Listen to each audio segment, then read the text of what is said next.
Bene amici, oggi scopriamo insieme la Rainier International Next 255 LX, una barca con una lunghezza fuori tutto di 7,80 m e una larghezza di 2,55 m, quindi perfettamente carrellabile.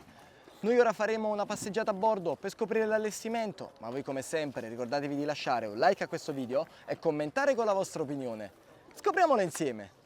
A poppa si trovano due plancette aggiunte allo scafo separate dal motore che in questo caso vede un Suzuki DF300AP, ma la motorizzazione massima arriva fino a un 350, disponibile sia in singola che doppia. Vediamo all'interno della plancetta di sinistra c'è la scaletta di risalita a scomparsa inserita all'interno di questo portello. In questo modo riusciamo a lasciare il piano di calpestio libero da ingombri con doppia maniglia tinti bene per agevolare l'uscita dall'acqua. Vediamo come tutto il piano di calpestio sia senza nessun tipo di ostacolo, la galloccia dell'ormeggio è posizionata sulla murata di sinistra e c'è anche questa porzione centrale con rivestimento in antisdrucciolo diamantato che consente di passeggiare letteralmente da un lato all'altro delle plancette e quindi vivere entrambe le aree in maniera totalmente indipendente l'una dall'altra, con al centro il pozzetto per favorire il tilt completo del motore. Entriamo quindi a bordo, vediamo che ci sono due corridoi separati dall'ampio divanetto di poppa, divano di poppa con schienale che può essere anche ribaltato verso prua per avere una seduta a vista motori davvero niente male quando siamo alla fonda, e oltretutto è gavonato al suo interno. Sollevando il portello possiamo accedere al vano con batterie, impianti e pompa di sentina, oltre alla possibilità di creare un sistema a ribalta con pedane per avere un ampio prendisole di poppa e quindi estendere ancora di più l'area relax posteriore. In più vediamo come il pozzetto sia libero da ostacoli, con al centro la predisposizione per l'inserimento di una base fissa con tavolo per avere una dinette di poppa per 5 persone, perché abbiamo qui il divanetto lineare con anche le due poltroncine monoposto inserite all'interno delle murate che aumentano ancora di più il comfort a bordo. Poco più avanti sulla murata c'è una tasca porta oggetti e guardate qui anche l'imbottitura che funge da schienale ma anche da supporto per le ginocchia qualora volessimo appoggiarci sulla murata, e c'è anche il tinti bene di poppa, una vera e propria battaiola che ci consente di avere una salda presa. E a proposito delle murate, guardate qui l'altezza arriva a metà della mia coscia, quindi siamo sempre ben protetti a bordo in qualsiasi momento. Il blocco seduta è in vetroresina ed è centrale, con alle spalle il blocco cucina. Sollevando i portelli con attuatore vediamo che c'è un primo vano con lavello sulla sinistra e un piano d'appoggio a dritta, ma su richiesta possiamo installare un piano cottura a induzione, ovviamente con l'aggiunta dell'inverter, mentre in basso c'è il frigorifero a battente e un ulteriore portello portaoggetti con possibilità anche di ispezionare il motore del frigorifero per qualsiasi operazione di rimessaggio ordinario e straordinario. Ci spostiamo verso prua, vediamo qui la presenza del tappo d'imbarco del serbatoio del carburante, mentre dall'altro lato c'è l'imbarco del serbatoio dell'acqua, e arriviamo quindi in postazione di comando, postazione che vede un divano unico per 3 persone con booster indipendenti. In questo modo ogni persona può scegliere la modalità che più preferisce, se seduta tradizionale oppure poggiareni. E quando sono al timone vedo che è facilmente raggiungibile davanti a me, c'è il grandissimo display NSX ultra wide che mi dà qualsiasi informazione sulla navigazione e anche sulla motorizzazione che vede anche il display fornito da Suzuki. Sulla sinistra c'è lo stereo Hertz HMR20 fornito con l'impianto stereo, mentre sul lato di dritta ci sono gli interruttori on-off disposti su 3 livelli, un comodo portabicchieri e ovviamente poco più in basso la manetta di potenza. La bussola è ben visibile, c'è il VHF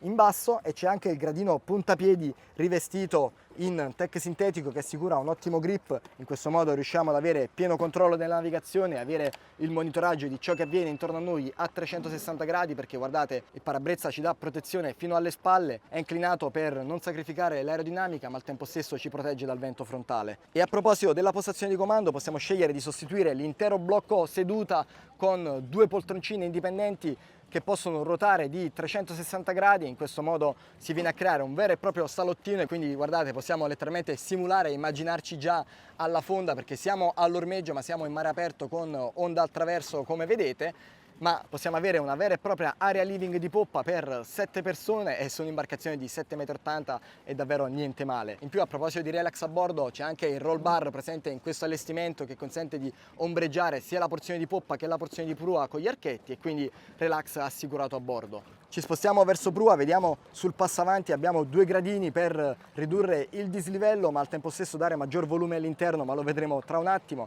C'è anche il profilo in acciaio, tienti bene, ricavato dalla porzione posteriore del parabrezza e guardate qui possiamo comodamente accedere all'area di prua perché l'ampiezza è più che adeguata, c'è anche la battaiola che è ribassata ma ci dà protezione fino a metà gamba e arriviamo quindi nell'area di prua, area di prua totalmente rivestita di cuscini ad eccezione del corridoio laterale che ci consente quindi di passeggiare a prua senza dover necessariamente calpestare i tessuti, ma guardate qui quanto spazio c'è e contate con me i passi perché occupiamo l'intera area di prua con la tappezzeria e abbiamo anche l'aggiunta del divano biposto con schienale fisso e imbottitura variabile a seconda della posizione. In questo modo ogni persona può scegliere se utilizzarlo come divanetto oppure utilizzarlo anche come chaise longue perché come vedete qui è leggermente ribassato e quindi possiamo avere supporto per la schiena. Non mancano le 2 maniglie tienti bene posizionate lateralmente con il portabicchieri, in questo modo anche 2 persone possono rilassarsi a bordo e godersi la navigazione. Infine al di sotto del cuscino anteriore c'è il vano dedicato al verricello quindi non visibile dalla plancia di comando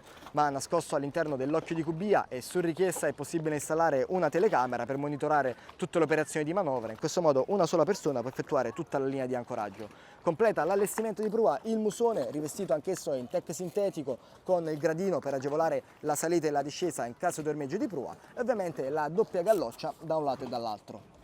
Ritorniamo quindi verso poppa, vi mostro il doppio passaggio, come vi dicevo ci sono 2 ampi passavanti rivestiti in tech sintetico per avere maggior grip ed entriamo in cabina. Ingresso sul lato di sinistra della postazione di comando con porta scorrevole, vediamo che entrando ci sono 3 gradini per ridurre il dislivello e subito davanti a noi c'è l'ampio letto matrimoniale per 2 persone, guardate qui occupa l'intero baio dell'imbarcazione con porzione centrale che possiamo rimuovere per avere maggior superficie calpestabile all'interno. Sulla sinistra c'è un comodo cassetto porta oggetti e in alto sullo stesso lato c'è l'oblò per assicurare il ricircolo dell'aria, l'illuminazione in alto dalla striscia LED e vi mostro anche l'altezza interna. Guardate qui, io riesco a stare totalmente in piedi senza difficoltà all'interno della cabina, poi si va ad abbassare con 2 riduzioni graduali ma io riesco a stare comodamente seduto nella prima zona e poi successivamente posso rilassarmi nella porzione anteriore, quindi pienamente sfruttabile in ottica crociera. In più al di sotto del piano di calpestio c'è un ulteriore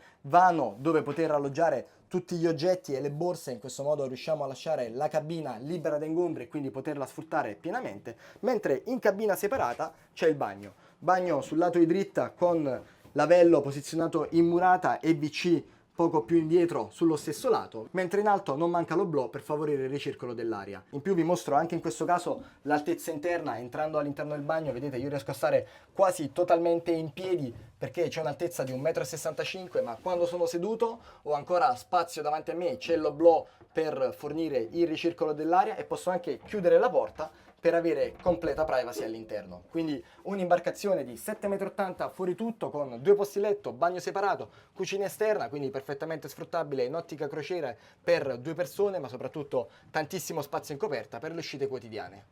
E quindi cari amici, questa è la Rainieri International Next 255 LX. Come sempre, se il video vi è piaciuto vi invito a iscrivervi al canale YouTube e alla pagina Facebook, lasciate un like e taggate le persone che pensate possano essere interessate. E come sempre, per tutti i prossimi video ci vediamo sempre qui su The Sea Team.